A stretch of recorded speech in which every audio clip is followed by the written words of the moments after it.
নভেম্বরে বাঙালিকে নিরাশ করলেও ডিসেম্বরে জাঁকিয়ে ঠান্ডা। বুধবার মরশুমের শীতলতম দিন ছিল। বৃহস্পতিবার সকাল থেকেই কুয়াশার চাদরে ঢেকেছিল গোটা বাংলা। একদম ভোরের দিকে দৃশ্যমানতা অনেকটাই কম ছিল।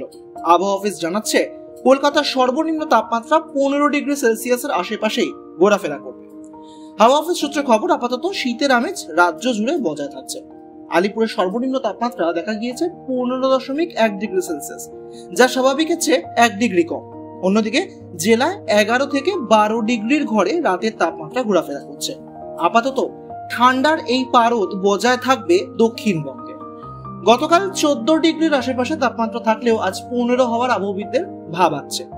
অন্যদিকে দার্জিলিং এ 4.2 ডিগ্রি সেলসিয়াস, কালিম্পং এ 7.8 ডিগ্রি সেলসিয়াস দেখা গিয়েছে। অন্যদিকে দক্ষিণবঙ্গের পুরুলিয়া জেলাতে 10-এর ঘরে তাপমাত্রা, কোচবিহারে 10.8, বাঁকুড়াতে 10.9 ডিগ্রি সেলসিয়াস ধরা পড়েছে। একই সঙ্গে শ্রীনিকেতন 11.4 ডিগ্রি সেলসিয়াস, বর্ধমানে 11.8, জলপাইগুড়িতে 12.4 এবং হাওড়াতে 13.5 ডিগ্রি সেলসিয়াস ধরা পড়েছে।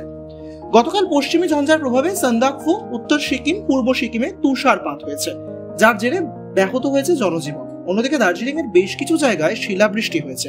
ডুয়ার্সের কিছু জায়গায় বৃষ্টিও হয়েছে, যার জেরে প্রচুর পর্যটক ইতিমধ্যেই বরফের আনন্দ উপভোগ করতে পৌঁছিয়ে গিয়েছেন সিকিম ও দার্জিলিং শহরে।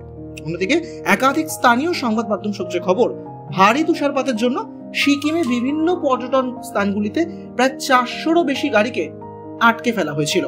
ভয়ঙ্কর শৈত্যপ্রবাহ চলছে সিকিমের বিস্তীর্ণ এলাকা জুড়ে। সিকিমের রাজধানী গ্যাংটকে এদিন সর্বনিম্ন তাপমাত্রা দেখা গিয়েছে 6 ডিগ্রি সেলসিয়াস।